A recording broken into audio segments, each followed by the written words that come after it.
బులెటిన్లో బ్రేకింగ్ చూస్తున్నాం. పోసాని కృష్ణమురళిని విజయవాడ కోర్టుకు తరలించారు పోలీసులు.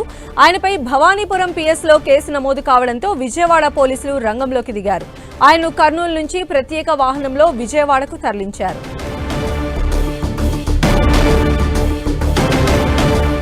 పోసాని కృష్ణమురళిని విజయవాడ కోర్టుకు తరలిస్తూ ఉన్నారు. విజయవాడ పోలీసులు రంగంలోకి దిగారు. ఆయన కర్నూలు నుంచి ప్రత్యేక వాహనంలో విజయవాడకు తరలిస్తూ ఉన్నారు. పోసాని కృష్ణమురళిని విజయవాడ కోర్టుకు పోలీసులు తరలించబోతున్నారు. ఆయనపై భవానీపురం పిఎస్లో కూడా కేసు నమోదు కావడంతో విజయవాడ పోలీసులు ఈరోజు పోసానిని విజయవాడ తరలిస్తూ ఉన్నారు. అక్కడ కోర్టులో ఆయన్ను హాజరుపరిచే అవకాశం ఉంది. మెయిన్గా ప్రత్యేక వాహనంలో ఆయన్ను విజయవాడకు తరలించారు. మరిన్ని అప్డేట్స్ మా ప్రతినిధి తిరుమలరావు అందిస్తారు. తిరుమలరావు. సంధ్య, పోసాని కృష్ణమురళిని కొద్దిసేపటి క్రితమే విజయవాడలోని చీఫ్ జ్యుడిషియల్ మేజిస్ట్రేట్ కోర్టు ముందు హాజరుపడడం జరిగింది. ఇప్పటికే ఎవరైతే ఉన్నారో పోసాని కృష్ణమురళి తరపున ఎవరైతే వైసీపీ లీగల్ టీం చేరుకోవడం జరిగింది, అదేవిధంగా పీపీ కూడా చేరుకోవడం జరిగింది. భారీ బందోబస్తు మధ్య పోసాని కృష్ణమురళికి సంబంధించి విజయవాడ కోర్టులో అయితే హాజరుపరిచారు.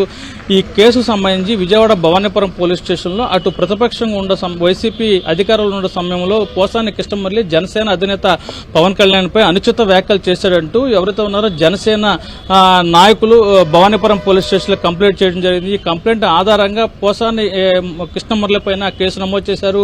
ఇప్పటికే వివిధ కేసులకు సంబంధించి రాష్ట్ర వ్యాప్తంగా పోసాని కృష్ణమురళిని అరెస్ట్ చేసిన పోలీసులు పీటీ వారెంట్ మీద కర్నూలు నుంచి విజయవాడ తీసుకురావడం జరిగింది. కొద్దిసేపటి క్రితమే విజయవాడలోని కోర్టు ముందు అయితే హాజరుపరిచారు. ఈ కేసుకు సంబంధించి ఇరు వర్గాల తరపున న్యాయవాదులు తమ వాదనలు వినిపించేందుకైతే కోర్టు హాల్లో సిద్ధంగా ఉన్నారు. ఈ కేసుకు తనకు ఎలాంటి సంబంధం లేదు, ఈ కేసు కావాలనే ఇరికించనే సంబంధించి పోసాని కృష్ణమురళి తరపున వాదించేందుకు వైసీపీ లీగల్ టీమ్ సిద్ధంగా ఉంది. మరోవైపు ఇటు ఈ పోసాని కృష్ణమురళి ఎవరైతే ఉన్నారో జనసేన అధినేత పవన్ కళ్యాణ్ పై అనుచిత వ్యాఖ్యలు చేశారంటూ సోషల్ మీడియాలో వైరల్ అయింది. తన పరువు నష్టం సంబంధించి నష్టం కలిగించే ఉందంటూ ఎవరితో పీపీ కూడా వాదించేందుకు సిద్ధంగా ఉంది. ఈ కేసుకు సంబంధించి ఇటు వైసీపీ నాయకులు అదేవిధంగా జనసేన పార్టీ సంబంధించిన నాయకులు కూడా కోర్టు వద్దకు చేరుకున్నారు. ఇటు ఏం జరుగుతుందని చెప్పి ప్రతి ఒక్కరు ఆసక్తి పీటీ వారెంట్ మీద తీసుకురావడం జరిగింది.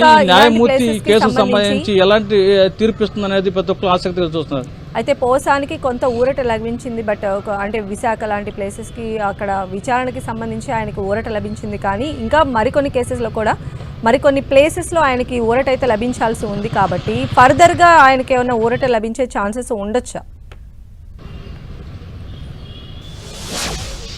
అంటే ఇప్పటికే దీనికి సంబంధించి విజయవాడలో భవానీపురం పోలీస్ స్టేషన్ ఒక కేసు నమోదు చేయడం జరిగింది. అదేవిధంగా విజయవాడ సూర్యారావుపేట పోలీస్ స్టేషన్ అయితే ఒక కేసు నమోదు చేయడం జరిగింది.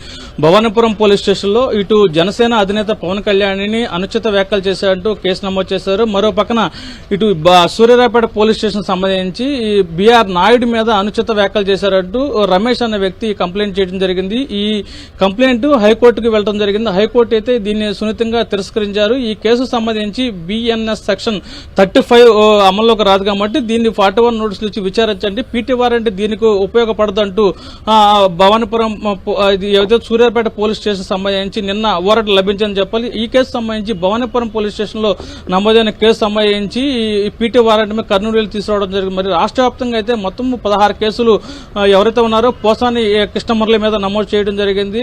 కంప్లైంట్ చేశారు, 15 పోలీస్ స్టేషన్ కంప్లైంట్ చేశారు. ఇప్పటికే కొన్ని పోలీస్ స్టేషన్లో ఎఫ్ఐఆర్ కూడా చేయడం జరిగింది. దీనికి సంబంధించి మొదటిసారిగా ఓబులాపల్లి అన్నమయ్య జిల్లాలో ఓబులాపల్లికి సంబంధించి అరెస్ట్ చేయడం జరిగింది. తర్వాత వచ్చేసి ఇటు చిలకలూరుపేట పోలీసులు అరెస్ట్ చేశారు. తర్వాత వచ్చి ఏదైతే ఉందో ఇది కర్నూలు సంబంధించిన అరెస్ట్ చేయడం జరిగింది. తాజాగా పీటీ వారెంట్ విజయవాడ పోలీసులు వేసి విజయవాడ పోలీస్ స్టేషన్ కి తీసుకురావడం, అలా కొన్ని కేసులు అయితే నమోదు చేస్తున్నారు. మరికొన్ని కేసులు కూడా నమోదు చేసి పీటీ వారెంట్ వేసే అవకాశాలు కనిపిస్తున్నాయి.